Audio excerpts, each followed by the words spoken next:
Hey, this is Baraka, mayor of the great city of Newark. Welcome to my 8th episode of Ras In 60.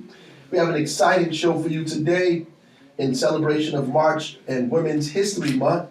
We're featuring some dynamic women on today's show. Each of these women are doing great work that impacts the lives of other women of all ages, particularly in the city of Newark, but in other places too, I presume. We have on today's show Yandy Smith from Love and Hip Hop, and author and advocate Jamila T. Davis.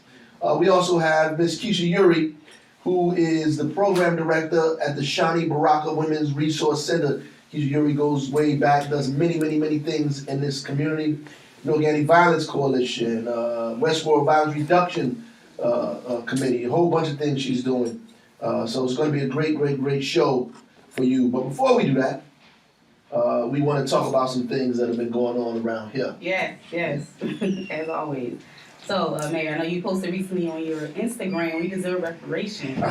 Yes, I mean, I think you definitely explained it, and I agree, we do deserve it. But 100%. You know, so the funny thing is that most of the people that be opposed to it are people that look like us. You know, I mean, we have like a serious twisted mentality, man. It's crazy. And some people say, oh, we ain't gonna know what to do with the money. We're gonna waste it. It's not gonna help. That's like telling people after they finish working and they get their paycheck, you shouldn't get paid because you're gonna spend it irresponsibly. Right. The hell if they spend it irresponsibly or not, it's theirs. Let them spend it. And wherever they spend it on is gonna, help the economy anyway. Exactly. I mean, the reparations is not about like financial literacy. It's not like saying we're gonna be free after we get reparations. It's not saying all our problems are gonna disappear after we get reparations. What it means is that somebody did something to us and we worked for a very long time, and because of that, generations have started behind, and we ought to be repaired, made whole because of that. So I believe in reparations. I do too. A lot of presidential candidates beginning to talk about it. We just need to double down on it. Yeah. Do you think we'll see it in our lifetime, or? I don't know. I think that if we continue to push, you may see some form of folks trying to, make amends. Listen, everybody's they've given reparations to Japanese Americans for internment camps. They've given reparations to American Indians. They've given reparations to all kind of people. I mean, Jewish Americans get reparations. I mean, everybody's gotten reparations but us. Right, we get ignored. I think we. That's right. And I don't know anybody in their right mind who's walking around here saying, we shouldn't have it, or they don't want it. I bet you if they start passing out checks, they wouldn't send it back. Exactly. Right. Okay, so you had a very successful men's breakfast. Yeah, the men's breakfast was crazy, and honestly, I didn't think it was going to be that many people. I knew people were going to come out because the men's meetings are very robust, they're lively, they're exciting, but I didn't know we would have like almost 2,000 people in there. Yeah, I seen the photos. And the line was from the door all the way to the main hall. Wow. When you walked in there, it was just a long line of guys, and the sight of it was just amazing on the stage. Seeing all these guys, different age groups, different walks of life. Businessmen, formerly incarcerated, young guys, college students. I mean, it was amazing. Wow. And Shaquille O'Neal gave a little shout out. He did a video, gave a shout out. Oh, that's cool. It was awesome. And the guys loved it, and we let the folks from Flipping New Jersey get up and talked about how to flip properties and how to buy homes and flip them and all this other kind of stuff. And a young lady got up who who just is a recipient. She just won the award to be one of the subcontractors on the lead service line replacement. So she was up there looking for people to help her, support her, to make sure it was successful. So it was good. And then I spoke, and we gave out a huge 60-inch TV to the hub. They brought the most people. We gave it out to the person who brought the most people with them. Okay. Yeah, so he posseed up, had 3 tables full of guys. Wow. Yeah, it was a serious meeting. And we have them every month, every second Friday of the month. In the council chamber. In the council chamber, 6 p.m. In fact, the next one is March 13th. In the council chambers at 6 p.m. And then 3 days after that is the State of the City. Yep, that's coming up, 7 p.m. NJPAC. NJPAC 2020. You can get tickets. Call Nafisa Gundy at 973-733-5962. Nafisa Gundy, 973-733-5962 to get tickets for the State of the City. Last year was great. This year will be awesome as well. Yeah, we gotta. The terrible thing about making them good is you always gotta best it. You know what I mean? It gets harder and harder. Yeah, so we gonna do our best, but we're giving out some good information. We're gonna deal with data mostly this time, so we're just gonna give straight data to folks so they can see it themselves on charts and bar graphs and everything, so they can clearly see what's happening in the city based on the data. Right. A very objective view of what's happening in the city. And every show we talk about news and happening in Newark. And I think one thing people need to know about, I don't know if everyone knows, but we actually have our own news page and segment on the City of Newark's website. So, that's right. Yep, when people want to know what's going on in the city, the good news, all of the happenings, things that aren't always reported in the mainstream media, it's on newarknj.gov/news. That's right, newarknj.gov/news. And we welcome 39 firefighters into the academy on Monday. Yep, that was great. You know, constantly hiring firefighters, police officers, expanding. So 39 new firefighters went into the academy. Hopefully 39 come out. Hopefully. Yeah. And the book club is still going strong? Yep, book club is going strong. We actually have another event on the 27th of February at the library for free. We'll be there with a couple of juniors, maybe 50 to 60 juniors from across the city. We're going to be finishing up the first book we're reading, but we're going to introduce The Brief and Wondrous Life of Oscar Wilde, The Brief and Wondrous Life of Oscar Wilde by Junot Diaz, Dominican American who's writing about life and the culture of, being a Dominican and being American and the clashing between the two and all of those things. A great book. Right. Yeah. And people can get free books, right, from the free books. library? All you gotta do is go to any library in the city, ask for, or say the Mayor's Book Club, they'll give you the book that we're reading. Okay. We want you to participate. Mm-hmm. And I know the health department is rolling out 3 new initiatives. Incredible initiatives at that, yeah. We're going back to the old house calls. We're going to have a medical van, a mobile unit that'll come out and begin to provide services. They're going to go to the rec centers, the Shani Baraka Women's Resource Center, other kind of locations around the city to provide health screening, health services on the spot for folks there. So be on the lookout for that. It's going to be incredible once it gets started, and it'll be started very shortly. Right. Okay. That should be very helpful. And also the OR cam, My Eye Too. And the American Sign Language thing. So we're trying to we're trying to do stuff for the differently abled population in our community, deaf and hard of hearing, as well as the blind community. The My Eye Too allows folks to go into city places where they provide services, and they could put the glasses on and it reads the material for them. Oh, wow. Right, yeah, it'll read it for them so they can hear it. So if they have to go to vital statistics, if they go to taxes and pay their bills, if anything like that has to happen, it's kind of as assistive technology. It allows the blind and visually impaired population to interact with folks and not necessarily be because they're blind, use that won't be an issue for them when they come into the city. Right. So we could provide services to them. Yep. And we're doing sign language classes for free for employees of the city starting in March.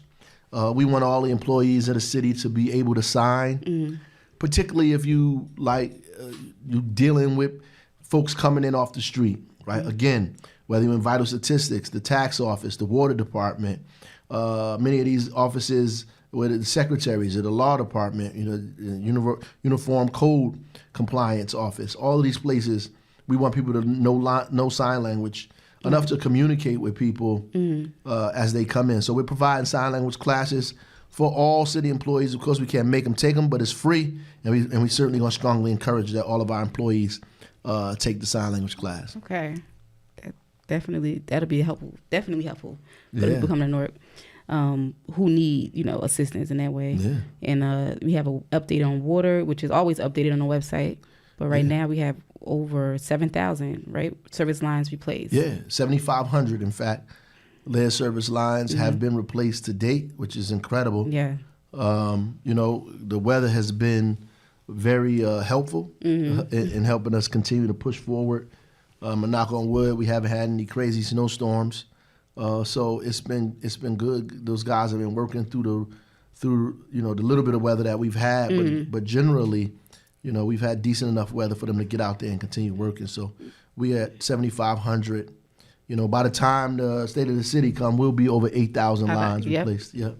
Definitely. I was driving yesterday and I seen they were working on, I forget what street it was, but they were out there working. I always see them around the city. Yeah, they're everywhere, man. Guys are all over the place, trying to get this done.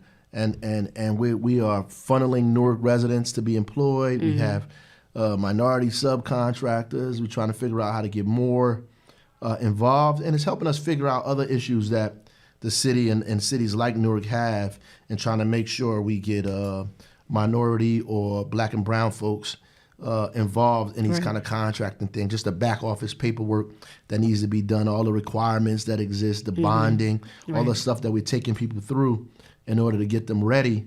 We'll be able to provide for almost anybody to help them get ready. And plus, once these people finish this, they'll be replacing lead service lines all over the state of New Jersey. There are at least 60 municipalities that have this issue that are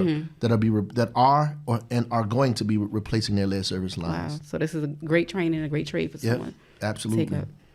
All right. So we could get into the first guest we have coming on. Yeah. First two guests. We have Yandy Smith and Jamila T. Davis. Yeah. Yandy, New York City native, HU, Howard University grad, and is star on a VH1 reality show, Love and Hip Hop. And separate from that, Yandy is also an entrepreneur with a number of growing businesses. Along with Yandy, we will have author and advocate Jamila T. Davis, who once was incarcerated and now has used that experience to come out, begin to help other young people, begin to her life change and her life transformation is helping transform so many people's lives around the country, I dare say. And we're glad that she chose to be in Newark to help us with a lot of folks that need the kind of assistance. And with those two together, they they're the dynamic duo that are doing work in our city, right? Yeah, absolutely. They're doing a lot of work in the city of Newark. Okay, so Mayor, we have our first guest on. That's right. Originally, the first guest, we have Yandy and we have Jamila T. Davis on. Hey. Pleasure to have y'all. We're going to get y'all some spaces in Newark because you hear so much. Oh, man. That's right. We love your city. This is my second home right now. Yes. May, I'm opening up a restaurant in Newark. Oh, that's a dope. Yeah, we've been looking for spaces. We've seen so far about 7. That's all right. In Newark. And we used one of our construction guys from Flipping the Game class that we do here in Newark to help us look at the spaces and tell us, is this a good investment? Nope, these pipes are faulty, or yes, this is good. So yeah, we're trying to take home here in Newark.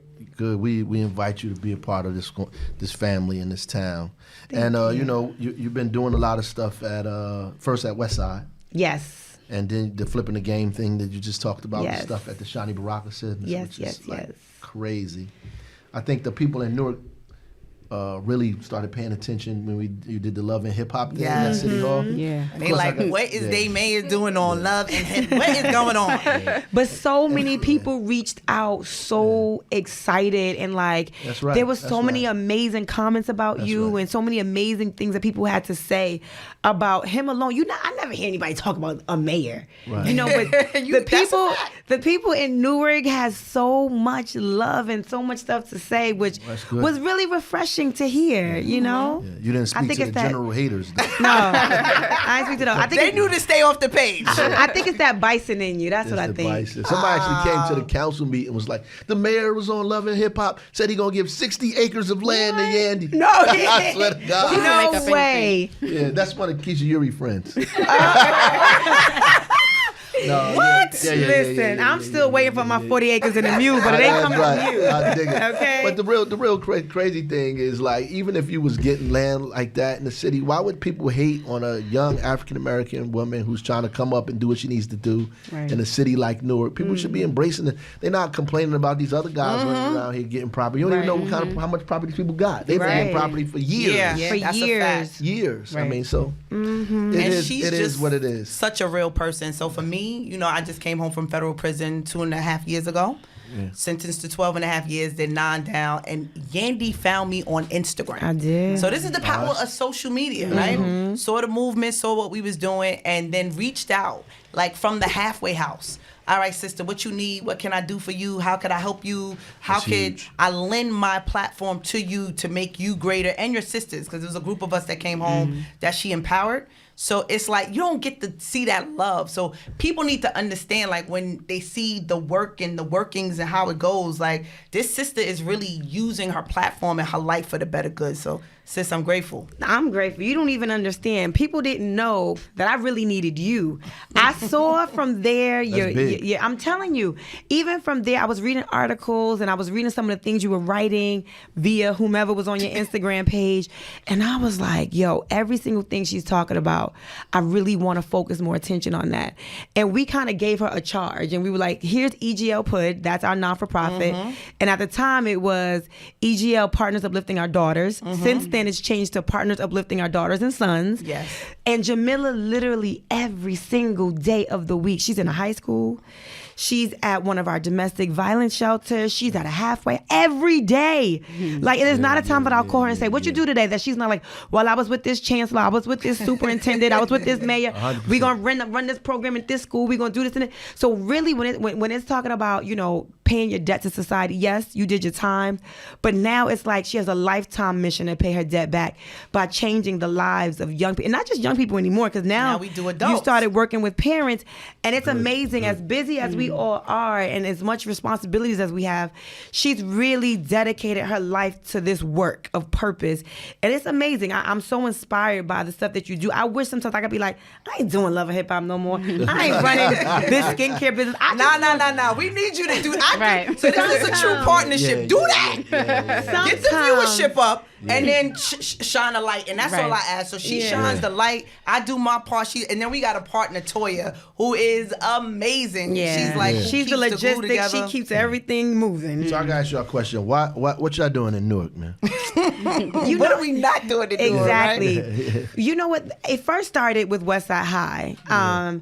We fell in love with that school. We fell in love with the students. We fell in love with the way we've been able to help and kind of change the culture there. And when we were in, because we didn't know what to expect. That was our first school. And we came in, these kids was looking at us like, and what y'all doing? What y'all here for? That's about We right. was like, oh, this is a tough one. But when we got there, we got on the stage, we started dancing, we started talking, and the kids got excited. And like when we walked in, they was like, you know, people say, Yandy from Love, I'm gonna hear, woo! Right. They was like, yeah, many people come here. What you gonna do? That's that's exactly right. what they said. Yeah. They said the people come here all the time, but nobody stay. They like, what promise you us, gonna and then we do? don't see them no more. What's up? What's Yeah, going to be the commitment? And that was the That's real. energy. But when we did our set it off, we had what was our brother's name from Baltimore? Wallow? Wallow came up there. He was amazing. We had some other people come and Millie speak. came. 2 Millie came. Oh, yeah. And the more and more we had, y'all just did the missed Millie Rock. the mayor doing the Millie Rock. I've never seen the mayor do the Millie Rock. Okay, I had to take a moment for that. So when we had those, people get on stage, and then we really engaged with them and asked, like, what y'all want to do? What are some of the career, what are these exchanges you need? What do you want to learn? And they were so engaged with the fact that we wanted to know what they needed. And then from there, they just rocked with us. That's Students dope. that weren't coming to school started coming to school. Wow. That's the People whole that point. was, she's disrespectful. She cursed out the teacher every day. This young lady became like my best friend in there. She would only come to school looking for me. We exchanged phone numbers. It became like family. Right. You know, That's and cool. it started there. So then I think that just helped us fall in love with Newark. Yes. Because it really. Then we got to talk about Flo Johnson. Oh, Yeah, yeah. Flo. She found me in the DM too. See, this Flo. social media stuff. Yes. Flo found me in the DM, got me there. Then Yandy came, and this is ministry for us. Yes. So people ask like, how do you do this, and Right. how do you stay charged, and how do Therapy. you not get tired? Because this is our ministry. This is the thing that we do that gives us energy, right? So when we see other people thriving, it makes us strive to thrive better. Right. So then Flo took me to you did this town hall for all the kids. Yeah. And then that's when I was able, Shakira. Yeah. with Shakira McKnight, amazing individual. And I love what you guys were doing and telling the kids that, you know, they met specifically with the influences of the school. Right. So the kids that were on the teams and that all the kids look up to, and talk to them about how they could redirect their power for good Right, and use right, their right. platforms to change their community. That's so right. when I got to hearing that type of talk, and they may have got on that mic and did the 1-2, and I'm like, hold up. Hold up. This is a little different. And I told Yandy, I was like, yo, Yandy, because she like, I was like, nah, you got to meet they made it different. She was like, okay, well, let's see. Then she came to the meeting and she was like, yo, Miller, she recording him on the thing like, oh, you heard what he said. No, let me tell you something. The first thing I went to it was the university out there. What school was that? It was on the campus. It was a big, huge school. What was that? NGIT? No, I don't know. NGIT. That's what it was. Yeah, NGIT. That was the first That's time I right, heard you Oh, NGIT. that's speak. right, because they booked you for the. That was that's right. that was the NGIT. first time. That was the first time I heard him speak, The and I youth was conference. like, I said, oh, he keeps it very real. I said, oh, this is a different type of mayor. I said, oh yep. I said, whatever is moving and shaking in this town with the leadership of that man, I want to be involved in, because this is not somebody that's just preaching out there and then going to his neighborhood in the hills. You live in, Fort Lee, or you live in what's that nice Alpine where you used to live. Like, I could tell. I don't even know where you live, but I could tell that from the South way you Florida, were South talking. Florida. That's crazy. You probably stay right where you work. South Do you? Florida. Yeah, South That's Florida. crazy. South Ward, is that in Newark? Yeah. I could tell. Because you was like, and then I went to another thing. It was the King Stop Killing Kings March. Yeah. But And hold you on, spoke- we gotta go back though, because people gotta understand this. Kings, stop killing kings. That was dope. Yeah, so when Myson and you came to the thing at the school, Right, yeah. Myson pulled up on you and was like, I want to do it. And people talk, man. Yeah. Everybody talk about the sun, the stars, the Yeah, moon, yeah. and what they gonna do and how they gonna Always do it. talking. You feel me? Yapping. This man said, we gonna do this King Stop Killing Kings, and the next month we was in the city doing the King Stop but Killing it was, Kings. we had the king of the kings. We had every leader in the gang movement. It was like the top of the top. They were sitting there at a table talking about we're gonna close the door and have family talk. So we had Bloods, we had Crips, we had, I don't even know all the names of all the gangs, but every gang you could think of that The is United in- Nation of gangs. We had the United Nations of gangs sitting at a round table with their flags on the table or flags around their head, like, what we got to do to stop kings killing kings.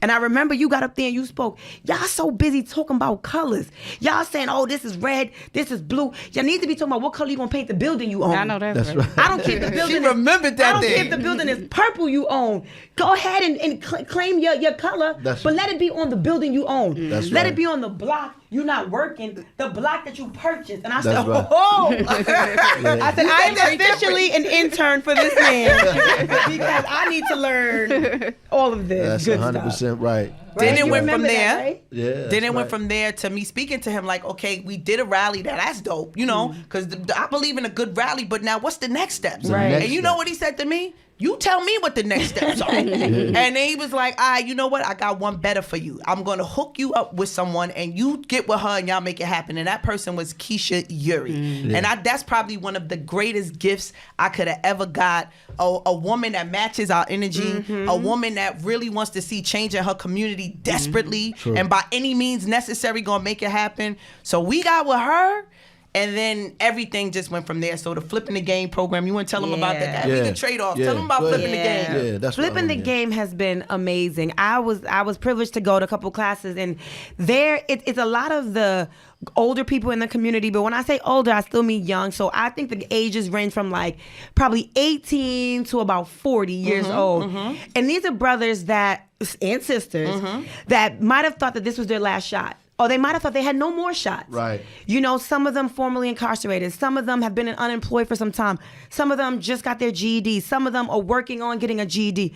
But in this room, especially what I spoke about, I said in this room, it's not about the degree you have. It's not about the suit or what you're wearing. In this room, it's about the hustle. It's about, do you want this? Do you want to learn everything it takes to get out there and change your neighborhood? And when I mean changing, I mean brick by brick, changing where you live. And they were like, yes, we're committed.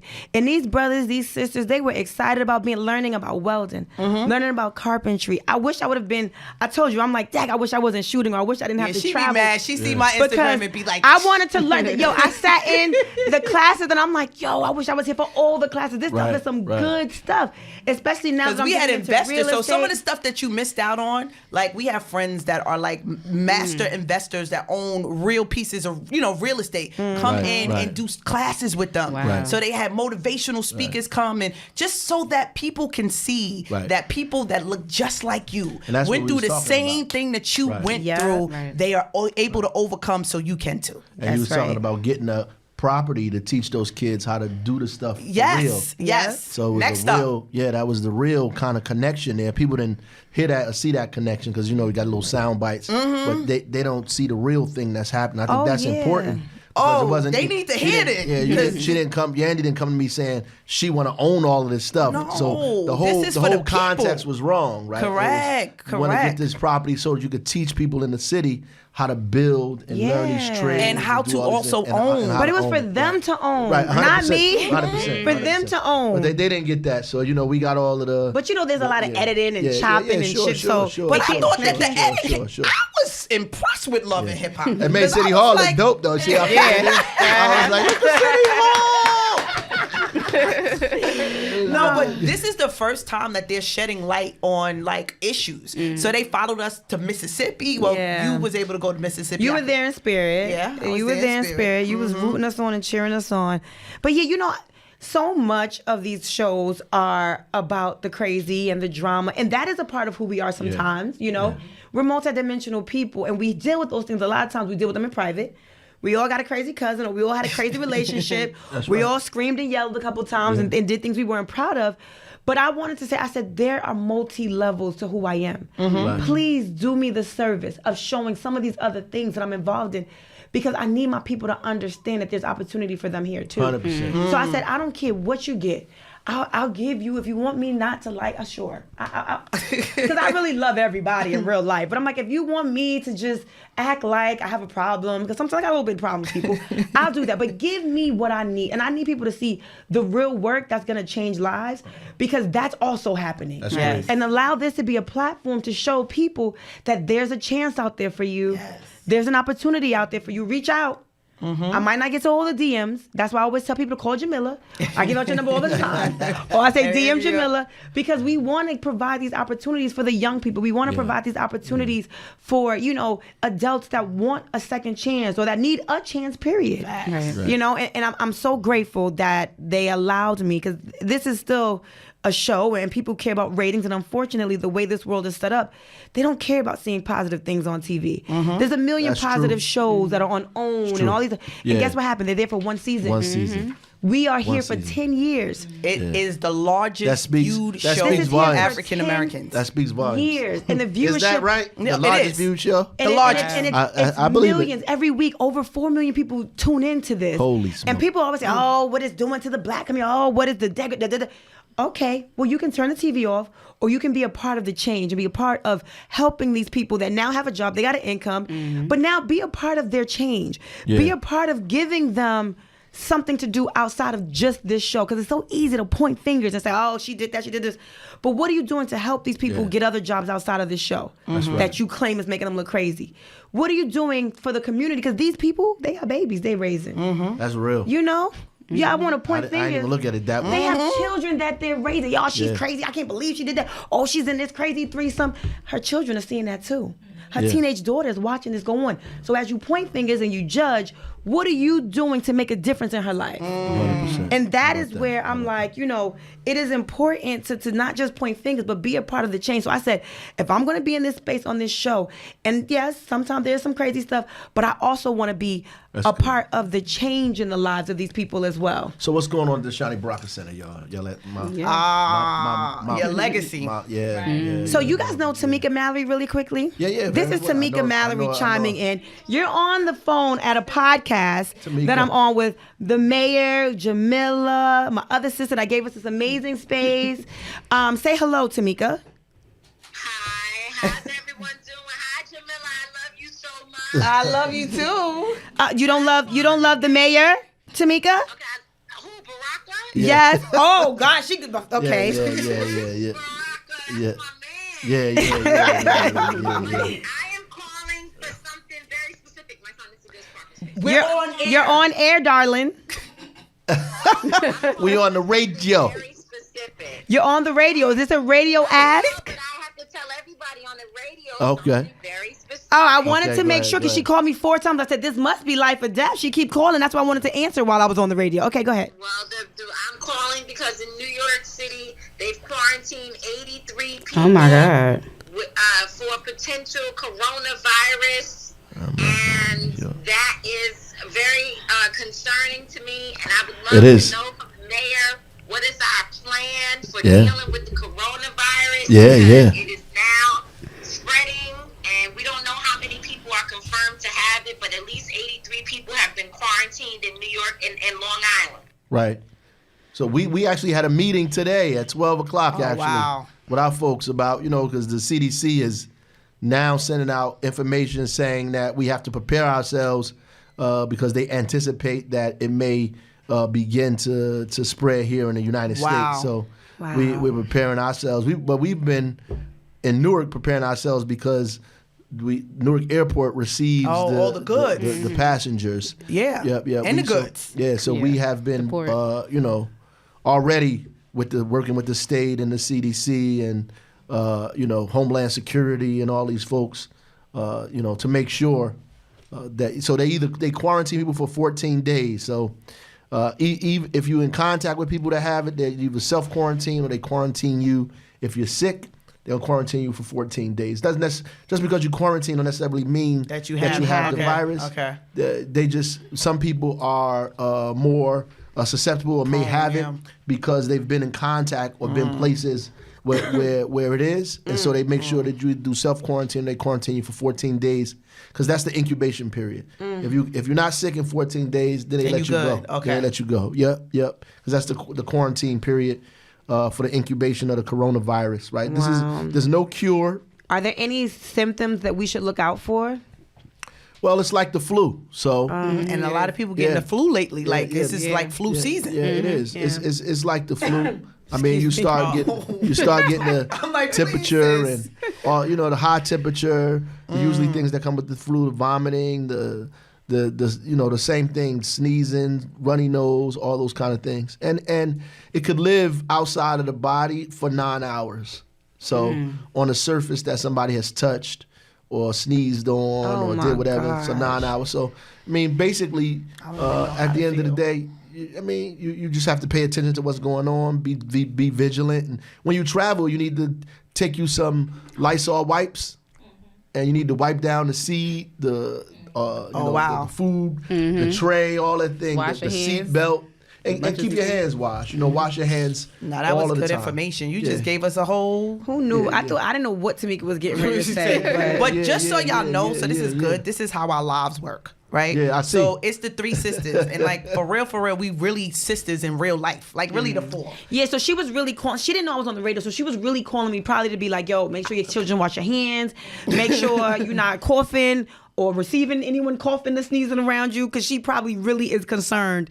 Like, this is a problem. And not just that, like, truth be told, Yandy is our media outlet. She has over 6 million followers, right? So we are a TV station. Well, actually, I'm sorry. How many? 6? Go ahead, correct me, because I wasn't going to correct you because you were in a groove, but it's 6.2 on Instagram, but collectively is a little over 11 million between That's good. Facebook and Twitter and all the other outlets. So what she allows us to do is to be able, if we have a message that we need to get out, if we got a word that we want to spread, then we're able to use That's a very platform effective. to get it, the message and the word out. The biggest newspaper in New Jersey only got 1 million followers. There you go. That's big. That just shows how the times are changing, though. Yeah, only have 1 million. And that's what I just told you, how all the opportunities I got. I recently did American Gangster, Trap Queens, CBS Pink Collar Crimes.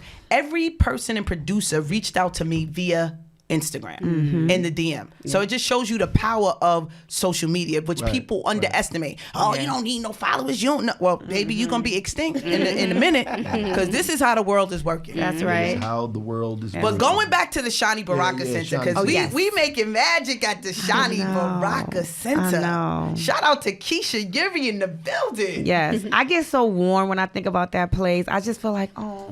Nah, it's dope. It's dope. It's something that our world needs to see, right?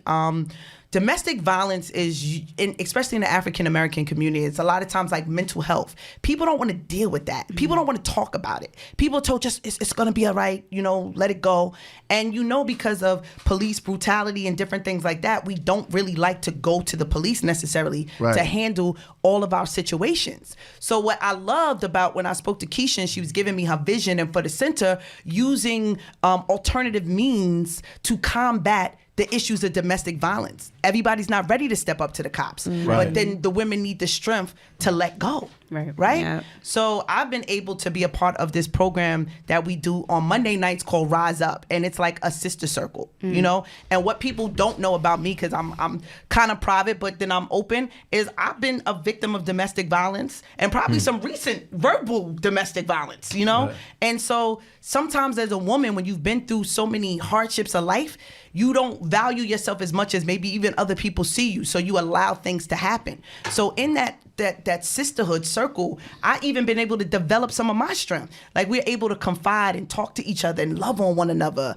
And it's just healing, like true healing, where you can talk about something that you went through and then you can identify with someone else who's not going to judge you because they went through something similar. So instead of judging you, they're telling you, sis, I was in this too, and this is how I was able to get out. Right. So we share coping tools with one another. We share our stories. We share our progress, And where's the sister circle at? It's at the Shani Barakas. And I'm faithful. Like this is like a church line. Like, I don't know what else or a mosque line. Like when the doors open, the folks is there. Johnny Slam Center. And it's like a sisterhood that we've been able to build up. And this all happened because your city got an incredible mayor who had a vision for something and said, listen, I'm going to give you an opportunity. Don't talk me to death, Jamila T. Davis and Gandhi Smith, about what you can do. Show me what you can do. And that's what he said. He said, listen, I'm not going to have 10 meetings with you about the meetings, next meeting's meeting. Here's Keisha. What y'all going to do? Show up. Yeah. That's what I say. They keep talking, we keep building. That's right. And tell them about Wednesday night with the wig making. Yeah. So for me, it's from a different place. Y'all probably don't know this very much, but I'm emotional. I am moved on emotions and feelings. I know that I need to do better.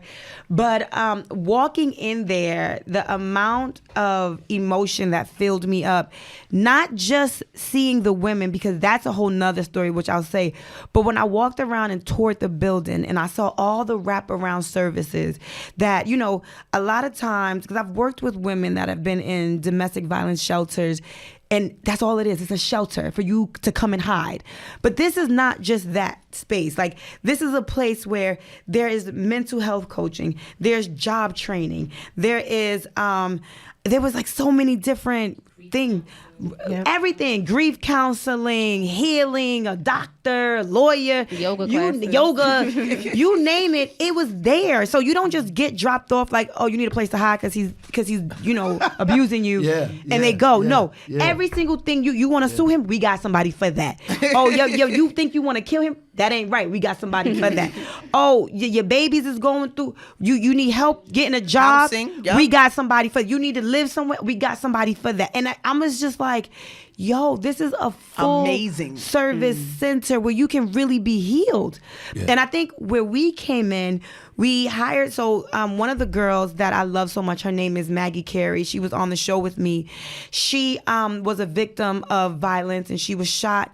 And then also in the past have been a victim of some domestic stuff. And she's also a celebrity to a lot of people. So she was able to go in there and teach wig making classes. A lot of the women, when they're abused, their hair is ripped out and they've been finding ways to like glue the track on hair. So this, but never was really properly taught how to make a wig or how to be a hairstylist. Wow. So how to make money. And how to make money. So you could get out that abusive relationship. What made you feel ugly, what told your secret, because if you went to work with a patch of your hair missing, people, what's happening there, girl? Like, these are the things that you tried to hide. Now it's becoming your strength. Now it's your power. We walked in and I was talking to the girls in the wig making class and this woman just kept crying. And I start crying. I'm like, why are we crying? Because I don't know why I'm crying, but I think I'm crying because you crying. And she was just like, you don't understand just me being here. You don't understand how I feel seeing these women. Thinking about it now makes me want to cry. She's like, you don't understand what this feels like. And I'm like, oh my gosh, please stop.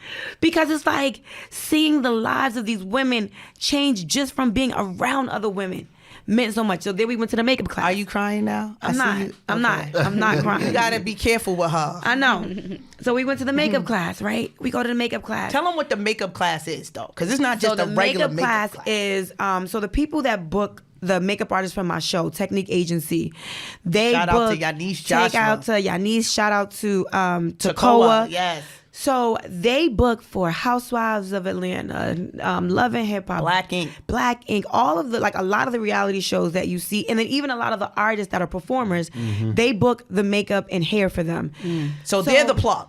They're basically the job agency for makeup artists. So makeup artists died to be able, and hairstylists, to get underneath their agency so people could get constant work. Yes. Yeah. So one of the top celebrity makeup artists, her name is Kamara. Now she's done my makeup, but she's a little too famous for me. I can't afford her, right? And she does like the Braxton sisters. She does the Cardis of the world, and she's like a big deal. Right. She's the person that's in there. When I walked in and I said, "Oh, we got you to teach this class." Oh, they got the creme de la creme teaching this makeup class. Every week, a celebrity makeup artist comes and dedicates their time to teach the women the skill set of how to do makeup for real and not for fake. But again, it's giving them that power back. These women learned how to do makeup because they were hiding black eyes. They were hiding green and blue scars, and they needed to understand what color contrasting is. And you can put orange to color green and color blue.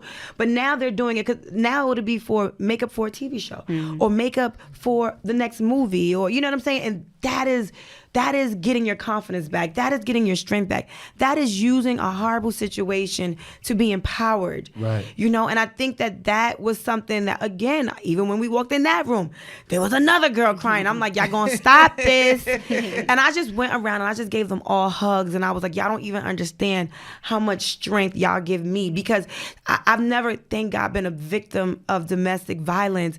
But seeing these women have the will to get past it, have the will to survive, have the will to be strong in the face of so much, and then even have the resilience to be like, and I'm still standing. What happened? And I'm still here. What's wrong? Yeah. Like, that just makes me feel like, dag, I wish I had half of their strength. They talking to me like, yo, you inspire me so much. I'm like, I inspire you. Yeah. But let's talk about that, right? So I get really sensitive when it comes to Yandy, and I could get emotional because it's my sister. My sister loved on me when I needed love, right? So, people look at Love and Hip Hop and they're like, oh, she's this reality star, but they don't understand the impact that she has on the hood. The girl that might not look at Michelle Obama as being reachable. Not that they don't respect her, but she's not reachable to them. That's good. But Yandy Smith is. That's good. So when they see Yandy, it's like, oh, Yandy, you know, and they don't get that thing. So when Yandy tells them that they're beautiful, they fall out. Yandy said out because they believe her. Right on. This is the woman that they watch Monday repeatedly, and if they don't watch it, they put it on a TiVo, you know, or whatever you call it. Put it on. You know, that's right. So at the end of the day, it's like, you know, I love you and I need you. Aw, I need you too. because without that. You understand what I'm saying? Even some of the rooms, like, they like me later when they get to hear me talk. They like, oh, we like her. But even them kids, they be like, where Yandy at? Yeah, and I be on the phone like, Yandy, where you at? Because this assembly is about to start. And they want you. You know? And I mean, it's real though. You know? It's 100% real. Correct. So it's like for the haters and the people that don't understand, why would you lend your platform to somebody like her? Why not?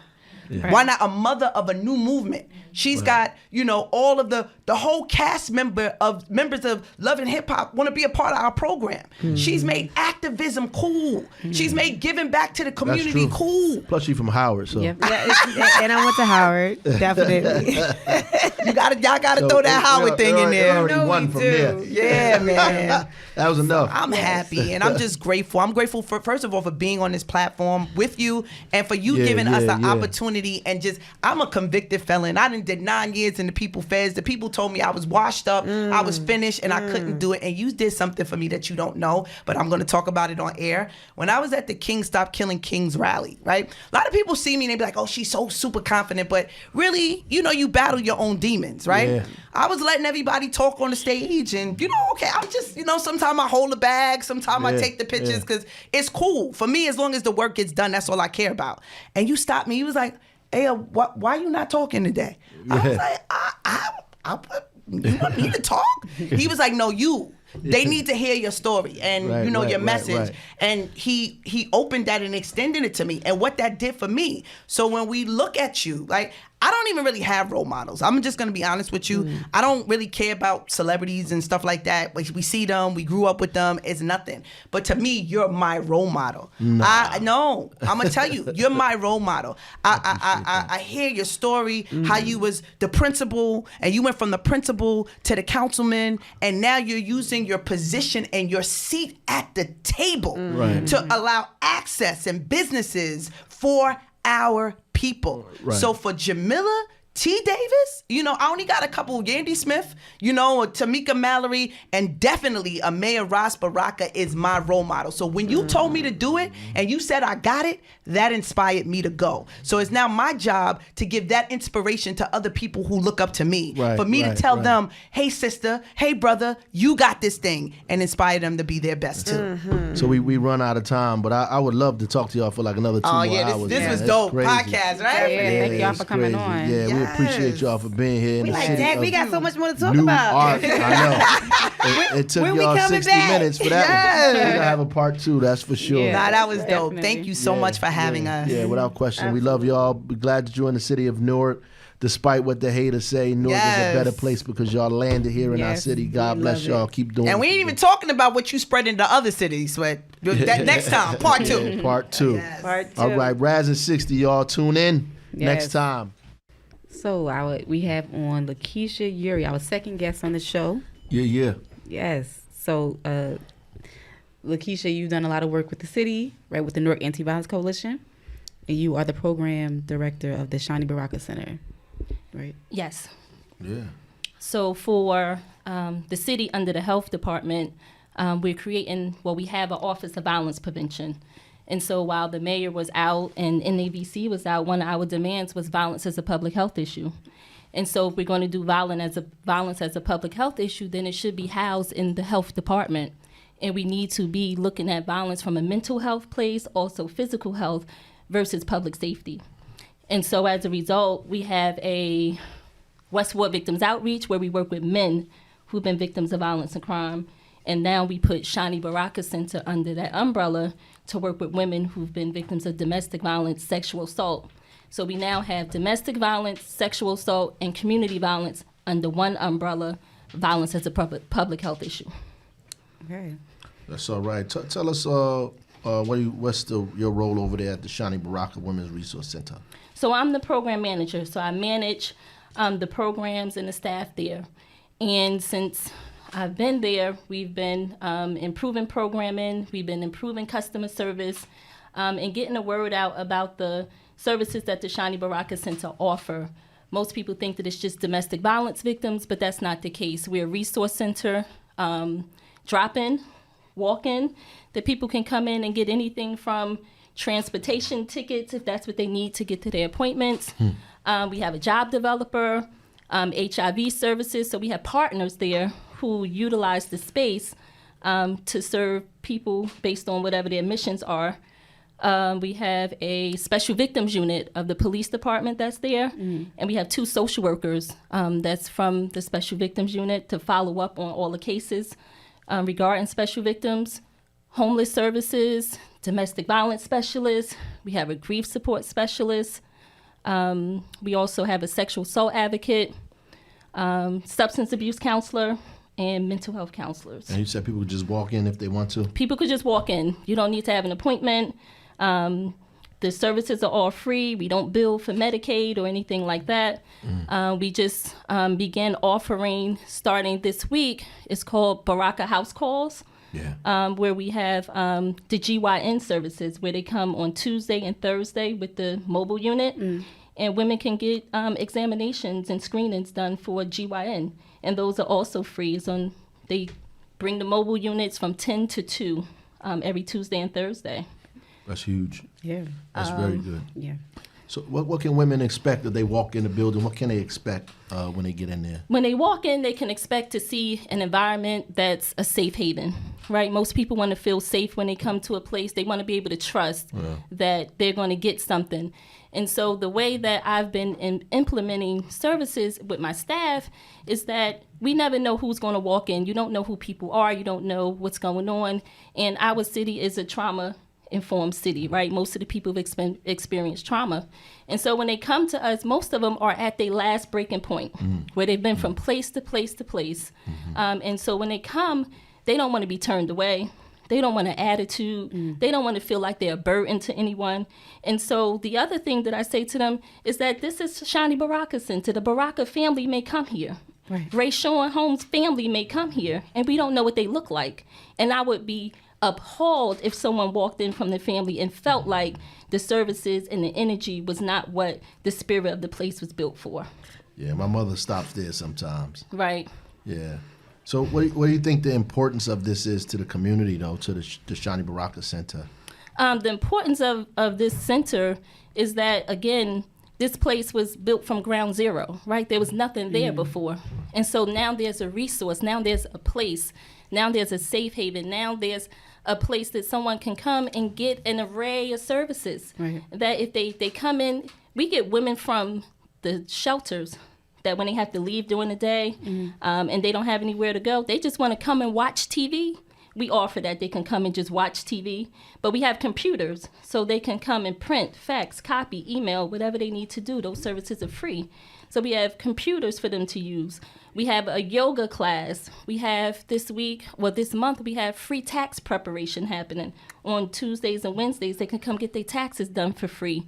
On Monday nights, we have this Rise Up class that we, just started, a women's empowerment group, wig making classes, makeup classes. So there's an array of things that they can get when they come there. And if it's not there, we tell people from the community, come and create it. If you have a group or organization or anything that you do and you want to do it here, the space is open. So we welcome the community. We have a gun violence group for parents or women who've experienced gun violence or children of murdered, parents of murdered children. So whatever it is that we don't have, the community can come in and do whatever they want to do. Oh, that's awesome. That's great. Yeah, definitely. It's very good, actually. So, I mean, the like you said, it was created from the ground up. Do you think a lot of women are using the space, or what can we do to get more people to come in?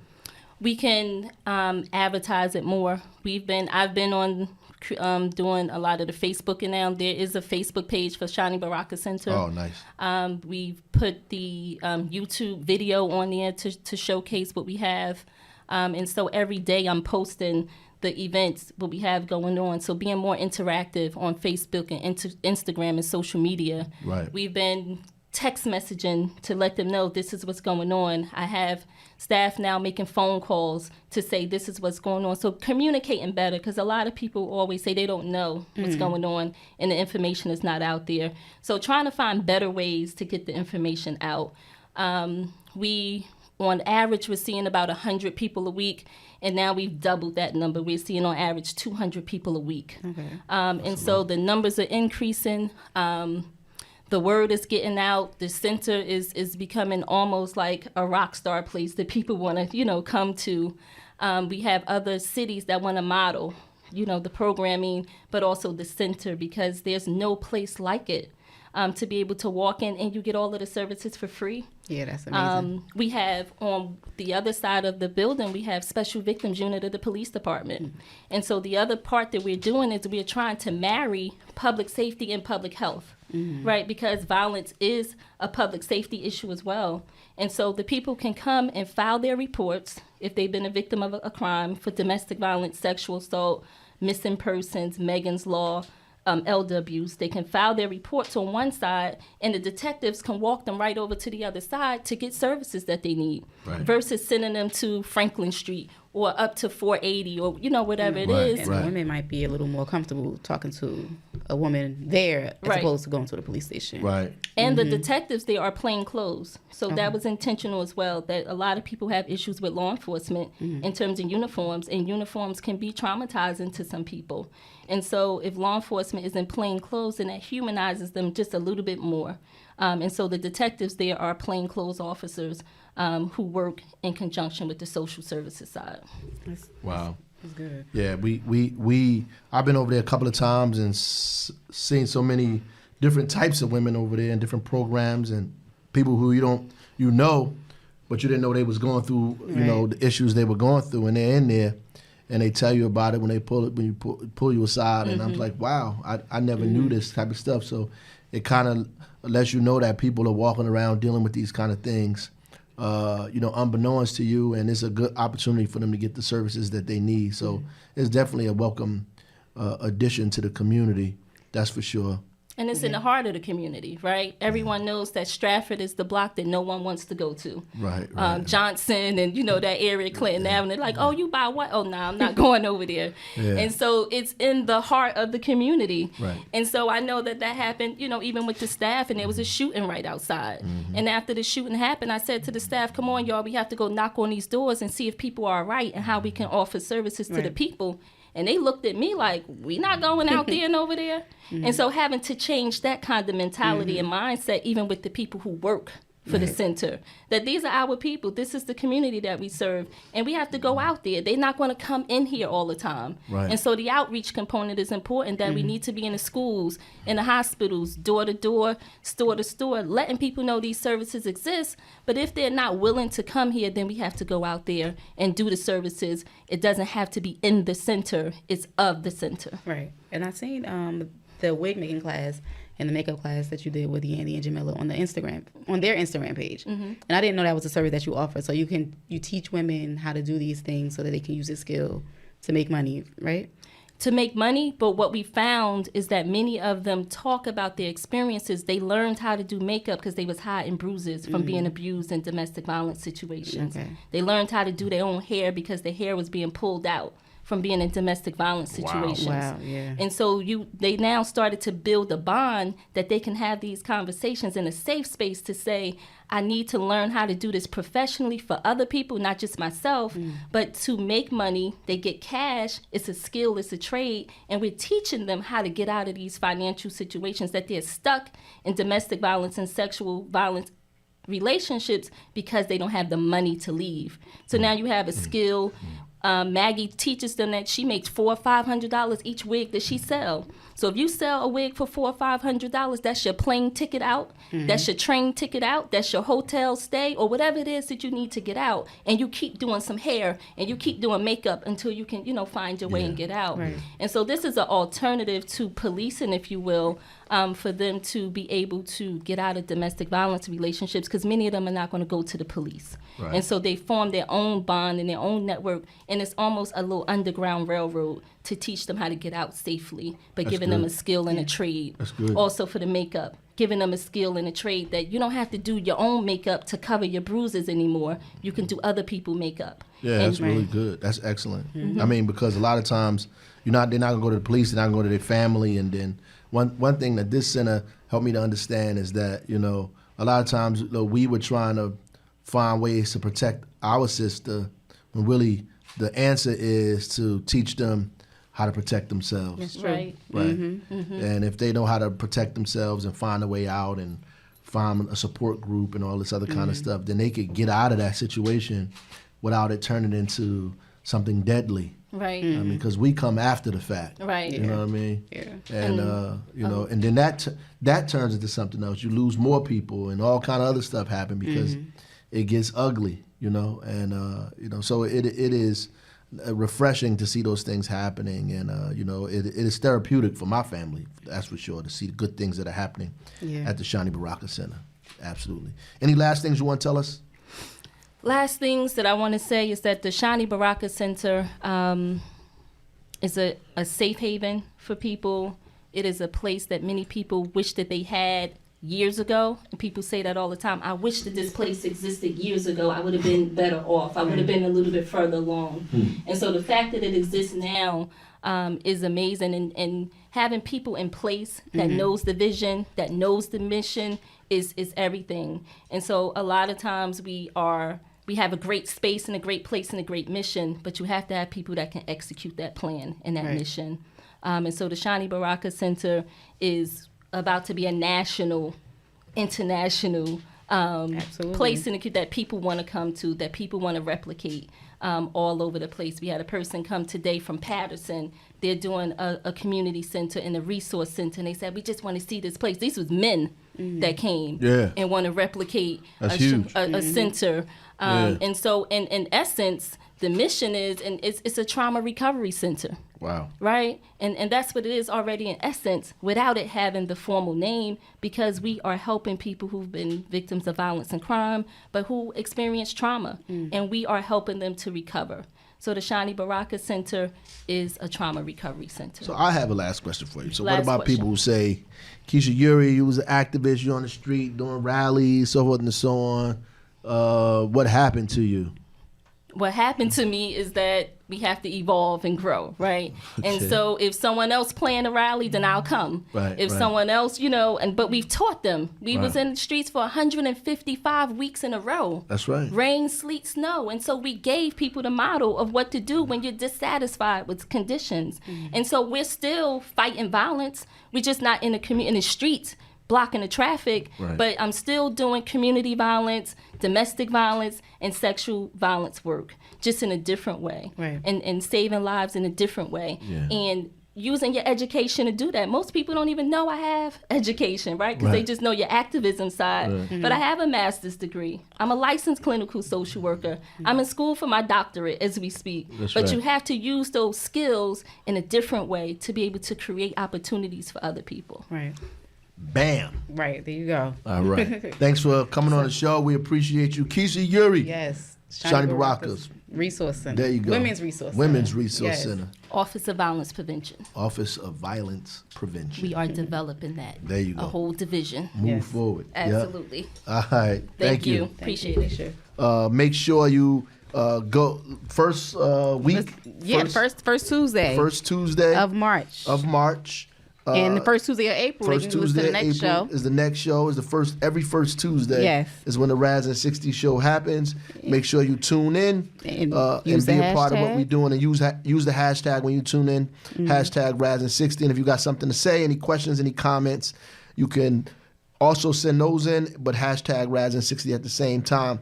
Remember, the difference between a broken community and a thriving one is the presence of women who are valued. That's Michelle Obama, who should be the president of the United States. That's just me talking. Yep. All right, y'all. Next time, Ras In 60. Yes.